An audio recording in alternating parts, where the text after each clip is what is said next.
Welcome everyone. This is part one of our hero game in Scratch. So to get started, we are going to paint our main hero costume. So we'll click on our cat sprite.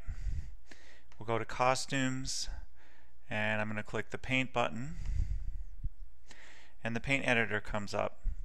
I'm going to choose the circle tool, the fill version as opposed to the outline version here. I'm going to pick a color, green. You can pick any color that you choose. I'm going to draw myself a circle. I'm then going to take my paintbrush, choose a brush size by clicking on the brush size. I'm going to pick a relatively medium size one, and I'm going to pick a color.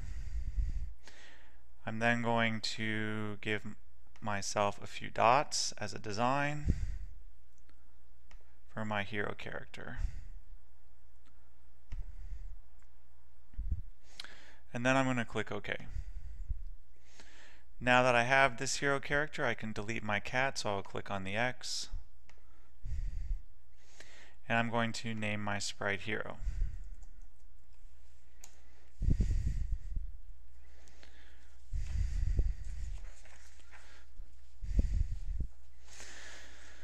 Now I'm going to click on scripts and I'm going to add the scripts that will allow my hero to move around the screen using my up, down, left, and right arrows. I'm going to click on Control, and when the green flag is clicked, I want to start my game. Also, I want to use when the right arrow is pressed. I want my hero character to be pointing in a particular direction, so I will say point in direction right, which is 90. I then want my hero character to move 10 steps. If I wanted my hero character to be able to move slower, I would put 5 steps in as the parameter, and if I wanted him to move faster, I would put 20 steps in. But right now I am just going to do 10 steps. I can then right click and duplicate this code and change it to the left arrow. Of course, then I want it pointing towards the left direction, which is -90, and also moving in 10 steps. I'll duplicate it for a third time, and this time I want to use the up arrow, point upwards, and also move 10 steps.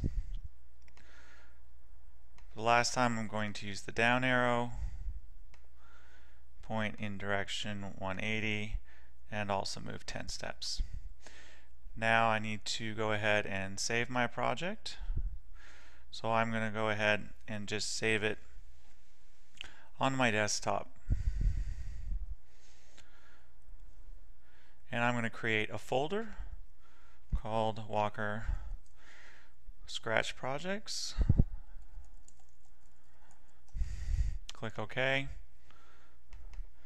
Inside this folder, I'm going to make myself another folder and call it Project 1 Hero Game. Click OK. And in this folder, I'm going to save my file and call it hero, the period that you're taking the class, and your name. And click OK. If you want to, you can add your name under the project author area, and later on when we upload our project to the Scratch website, you can describe your project in this area.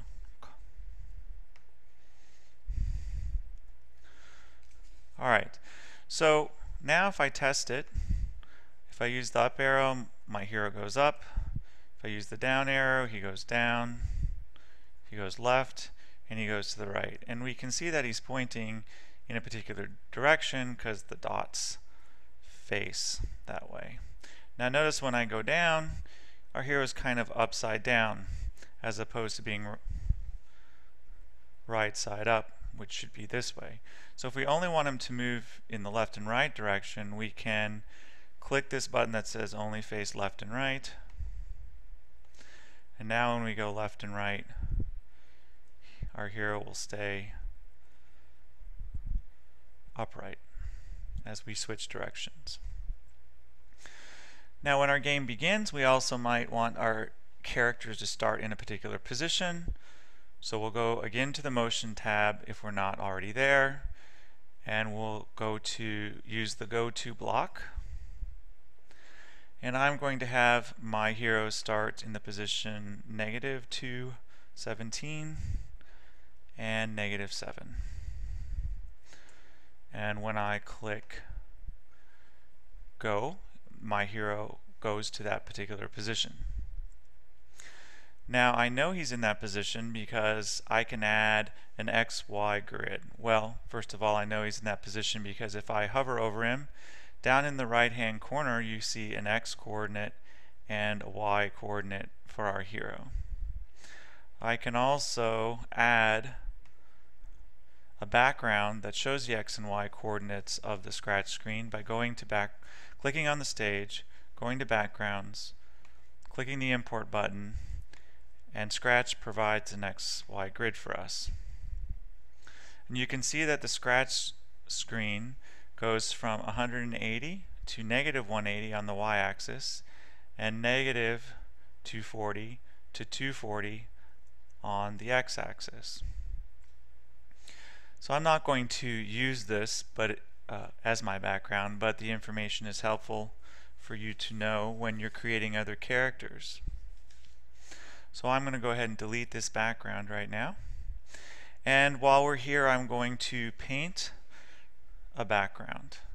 So I'm going to edit the current background, and I'm going to do something as simple as add a basic color.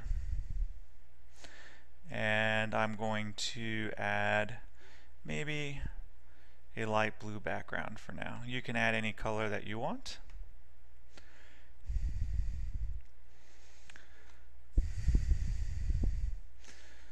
Alright, so the next thing we want to do is be able to make some objects for our hero to avoid. And I'm going to paint these objects also. So down here under New Sprite, I'm going to click on Paint New Sprite. And I'm going to make some funky stars. So I'm going to take a dark red and a relative brush size that's pretty small. And I'm going to make some triangles. Now I'm not the best artist, but I'm sure you can do a better job than me. So I'm just going to make a basic kind of flower. And then I'm going to go ahead and fill it. And see if I can get this one little dot. Actually, if you need to undo something, you can undo it by clicking the undo button.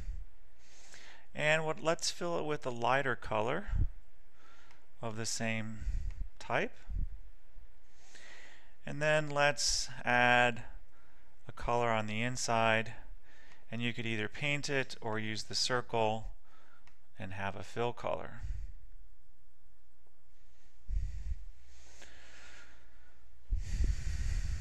Let's see, I don't terribly like the background.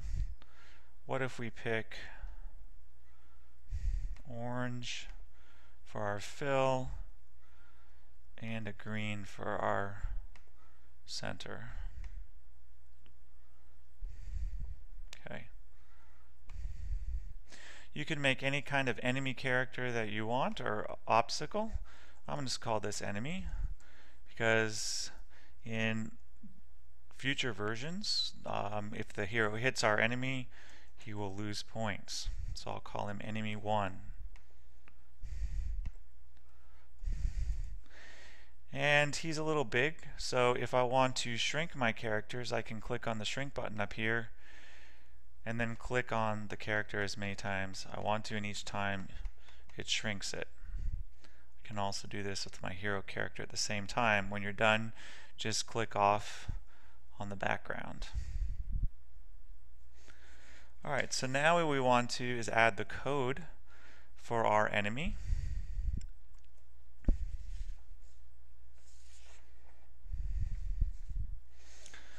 So when the green flag is clicked, we'll go to Control and take a green flag. We want our enemy to continually do the movement as long as the game is going. And the type of motion that we're going to use is the glide. Now we want our enemy to glide 2 seconds. The higher the number is, the faster he'll glide to a particular position, and I'm going to enter a position of -175 and 135, and then I want our enemy to glide back to the current position, so I'm going to have him glide for 2 seconds, and we're going to go from 181 to 181 to -126.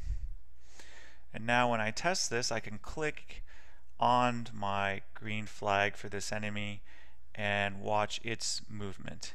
If I click just on a section of code, only that code will run, and if I click on the entire green flag, then I can start moving my enemy around.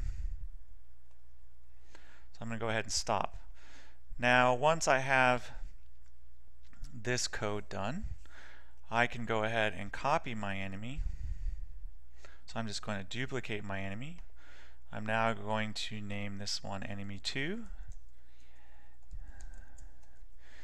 And I don't want its position to be the same, because if I run this, the two enemies will be on top of each other and it will just look like one enemy. So I want to change its coordinates. So in the second enemy, it's going to be 175 and 135 and -181 and -126. And now if I run it, they're starting at certain positions and going back to certain positions. And each one is different, so it looks kind of like an elastic rubber band going in and out. So now we're going to add 2 more enemies. I'm going to add a third enemy and name it enemy 3. And I'm going to change its numbers to 5 and 164 and 5 and -164. I'm going to go ahead and duplicate that enemy and name it enemy 4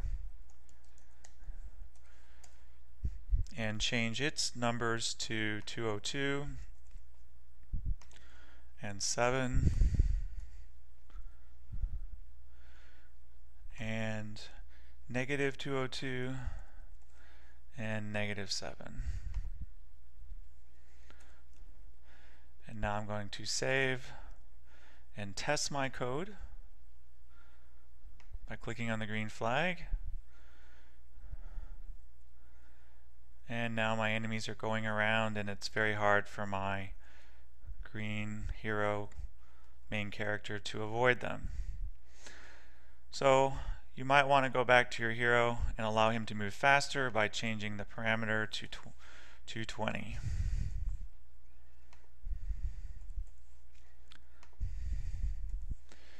And save, and we will continue this project in the next section.